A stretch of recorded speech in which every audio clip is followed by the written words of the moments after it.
Hindi lang mga ordinaryong car owner ang tiwala sa performance ng Sports Utility Vehicle o SUV na Montero Sport ng Mitsubishi.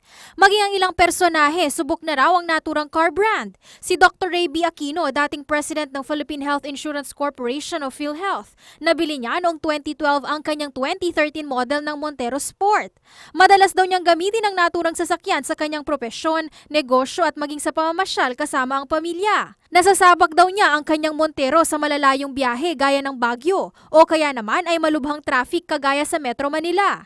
Sa lahat ng kanyang mga kotse, ang Montero raw ang kanyang pinakapaborito. I've been driving for a long time already. Sa tagal kong nagmamaneho at nakokompara sa ibang mga sinasakyan ko, very stable naman ito at saka yung acceleration kung gusto mo, no? Magbibigay. Pero of course, I'm a very careful driver. Naniniwala si Aquino na nakasalalay sa driver ang magiging takbo ng isang sasakyan. Kaya naman nang mabalitaan daw ang issue hinggil sa di umano'y sudden unintended acceleration o SUA sa mga Montero Sport, hindi pa rin natinag ang kanyang kumpiyansa sa kanyang sasakyan. Initially, siyempre, pag narinig mo yon, mag-iisip ka, di ba? Pero eventually, as you go through yung kaba naalis dahil nga it is what you feel and what you do and what you do di ba?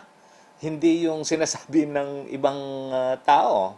Ang klase Party List Founding Chairman at may-ari ng Central Luzon College of Science and Technology o CELTEC na si Renato Legaspi, isa raw sa mga kauna-unahang owner ng Montero Sport. Sa 3 taong pagmamay-ari nito ng naturang sasakyan, wala pa raw siyang naranasang aberya rito, kahit pa halos araw-araw niya itong ginagamit sa iba't ibang business-related at personal na lakad. Kaya naman hindi rin daw naniniwala si Legaspi sa mga lumalabas na ulat hinggil sa Montero. Sa ating mga ating newspapers na ang DTI naman, negative results naman ang nangyari. So, sa palagay ko, hindi naman gano'ng katotoo yung sinasabi ng iba. Sa katunayan, nakatakda pa raw bumili si Legaspi ng pinakabagong modelo ng Montero Sport. Really, 100% ang belief ko na maganda dahil nag-order na naman ako ng panibagong Montero baka i-trade in ko na yung dati. Umaasa naman si Legaspi na masusuring mabuti ng Department of Trade and Industry ang mga natanggap na reklamo.